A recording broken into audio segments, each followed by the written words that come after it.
G'day, welcome back for another episode of Sailing Excelsior. This week we're in East London, South Africa, where we rip open our port engine to try and diagnose a suspected gearbox failure.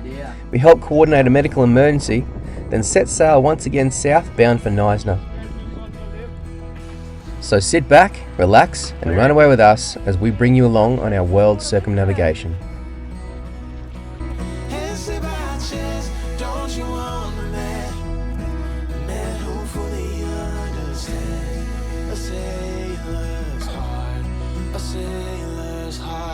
Rob!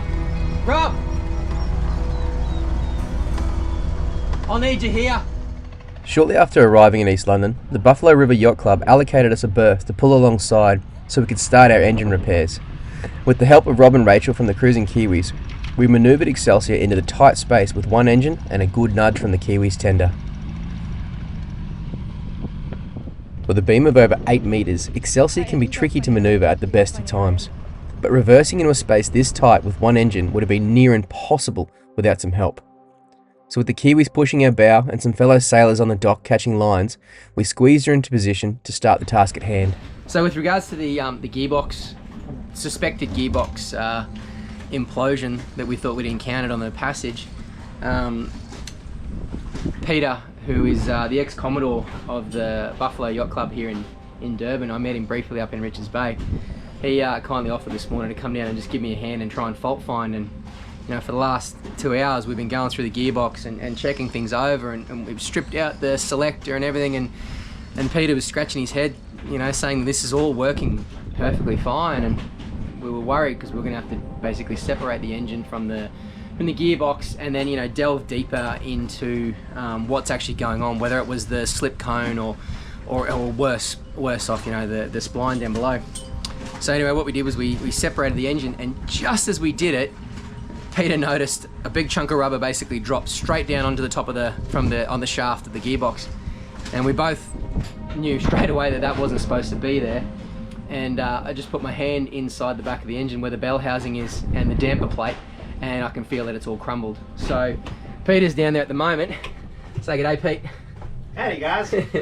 Pete's down there at the moment, back-breakingly trying to separate this the bell housing so we can get the damper plate out, and I guess work on trying to get a new damper plate sent to East London, even though it's a Saturday. I think it might just end up being a couple of beers over the weekend until we can get one sent sooner. So, mate, you're a bloody lifesaver, Pete, I tell you. Appreciate it. As you say, we'll take our wins when we can get them. Yeah, absolutely. There's enough losses in sailing and constantly fixing your boat, so you get a win, you can take one. For those who don't know, a gearbox repair on a catamaran, well, any boat really that has a sail drive, can be absolutely catastrophic. It can be huge, typically resulting in you having to haul out and expensive repairs, especially when your engine's painted green. As soon as you paint one green, the price triples. So for us to find this dampener plate as the culprit is a huge win. I know it doesn't seem like it, but the moment he pulled it out and we knew what it was, I nearly jumped out of the engine bay. I was that excited. So I guess we'll crack on and get it out and try and get a new one in as quick as possible and get cracking. But yeah, Pete, thanks, mate. Oh, just gonna leave that off. Yep. We can do that. Alright, you ready to go? Yeah. Cracker. Oh. How's she look? Ah, there we go. Oh, There we go. dear, oh dear. There's the culprit. Bloody beautiful. Well done, Pete.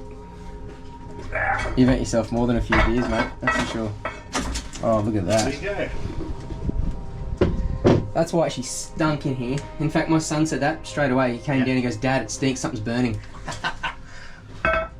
So, good boy, Brody, for picking that up. Let's just have a look inside here. Yeah. Oh dear. Yeah, so the entire That's the smell. plate is gone. Yeah, you see that plate was screwed down the whole way around. Yeah. So yeah, that's all gone. Don't like that. Oh, there's a crack there, isn't it? I don't like that, but this almost looks as though it looks like a grinder. see that? Mm-hmm. The cut the whole way through. We might just have to take the flywheel off. Yeah. It would be better. Yeah, it's definitely. This would explain why I was experiencing a slight loss in power, hey? Yes. I knew it. When I was when I was motoring, I said to Sarah, you know, we're just not getting the power we usually get. Our speed was down. Yeah. I could feel it. Yeah. This is... Discovering the dampener plate had completely separated was actually a huge relief, meaning the gearbox wasn't our problem, and we've managed to dodge a repair bill that would make you cry, and what would have been a nightmare to fix in this particular location. The dampener plate acts as a coupling between the engine flywheel and the gearbox shaft, and with the vulcanized rubber on the plate, it reduces the amount of vibration from the engine into the sail drive. With this total separation, it explains why we had zero thrust on the port side. With stormy skies and rainy weather, it was time to start sourcing a new dampener plate. And fortunately for us, Peter had a friend in Cape Town who astonishingly had one left in store. So with an express shipment and a bank transfer of over $1,000, the new plate arrived the following afternoon, and we wasted no time putting the engine back together once more before beginning testing.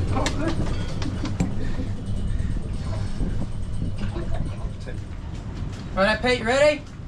Hold on 1 second.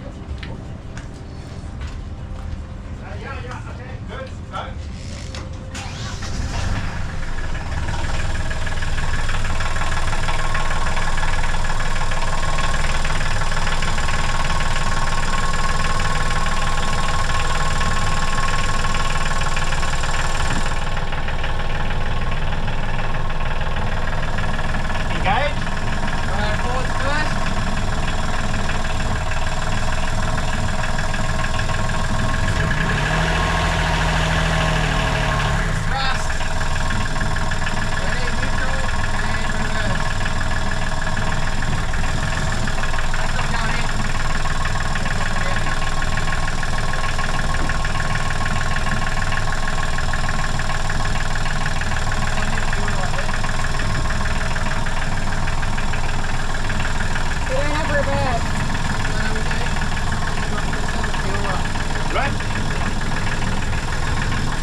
Thrusting forward, that's for sure. It's just clicking a little bit strangely, but it's good, huh? Is it just the throttle table? It's working.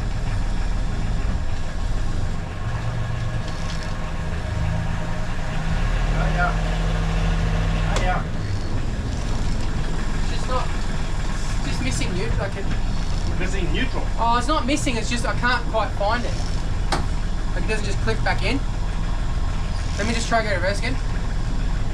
No, that was good. Oh yeah, that was good.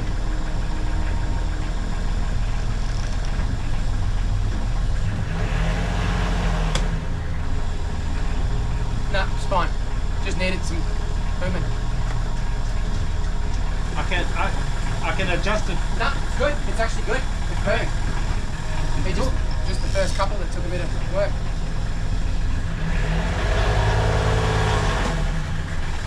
Nice work, boys. So Brenda says you make a bloody good cup of coffee. Oh yes, apparently.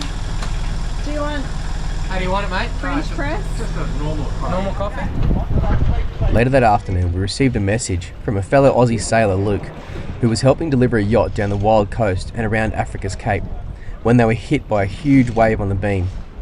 One of their crew was flung from one side of the cabin to another, possibly breaking her ribs and struggling to breathe. The yacht club was notified and emergency authorities alerted, and we helped guide the yacht onto its berth, where the Coast Guard boarded the vessel, stabilised the patient and helped transfer her to the East London hospital, where it was later discovered she had broken 4 ribs and a collapsed lung. Just another reminder that the wild coast of Africa cannot be taken lightly. Signed in? With the engine fixed and the weather clearing, Peter graciously lent us his car to explore East London for the afternoon, before returning to another good old-fashioned South African braai. Nice ride. That's how we do it, right? After getting stuck in East London's peak hour traffic, We hit the coast roads to discover East London had some gorgeous beaches and sneaky little surf breaks with next to no one in the water, leaving us gobsmacked by these hidden gems nestled amongst the busy industrial city.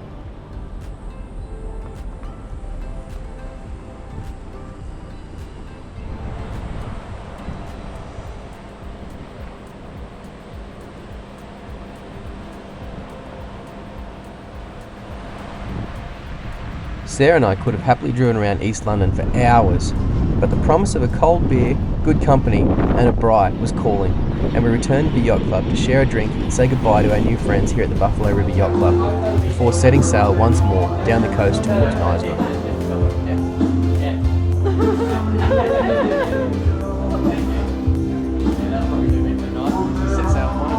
How's it going? Kia ora, bro. It's a braai. How do you say it?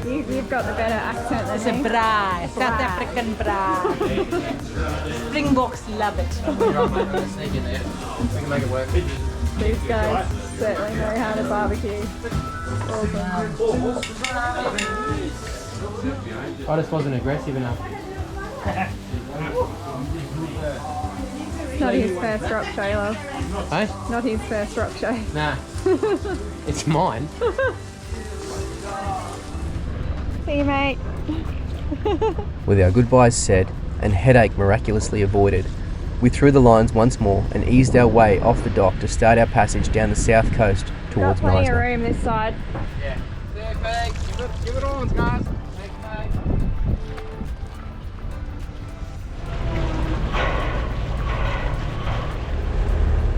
Leaving East London. Yeah. It's an odd feeling leaving this one because we usually leave when we're 100% certain about the weather, and this one has just this tiny little bit of doubt, and I've got a little bit of anxiety about it. The weather window changed 3 or 4 twice. times. 3 times. So what we're doing here is we're going from East London around the corner to a bay called Plettenberg Bay, which is just shy of Knysna, which is apparently a really good place to anchor and wait. The trick with Knysna is it's quite a shallow entrance and it's between 2 enormous big rocky heads. You've got to kind of split the gap. And you don't want to be going in there in big wind, in big seas or bad weather. And the forecast was showing 3-metre waves, we just ruled it out completely. And we now have to go to Knysna, we can't skip it. we can't skip it because we've got parcels there. We need to go there to, save some money as well and wait for some time. So it's really, this is the one thing we don't like doing, is sailing to deadlines or sailing to timelines. I don't like this shit. That being said, I'm pretty sure we'll be okay. I'm pretty sure we'll be fine. There's going to be a lot of motoring, but yeah, we've got to go. I don't like leaving with this feeling in my gut. I don't like it. Could be famous last words, but But sometimes when you leave like that, it's actually benign. it turns out amazing, right? Yeah. I know. The thing is, at the end of the day, if the weather does turn to shit, we just go straight past Knysna, which we don't want to do, but the safest option will be to go past. If we have to do it, we'll do it. You Yeah. know, we'll just have to get our parcels re-delivered again. And spend another Or we'll fortune. get Nanji to bring them to us Yeah. in Mossel Bay or Hout Bay or somewhere, I don't know. Yeah. But anyway, we're going to go out.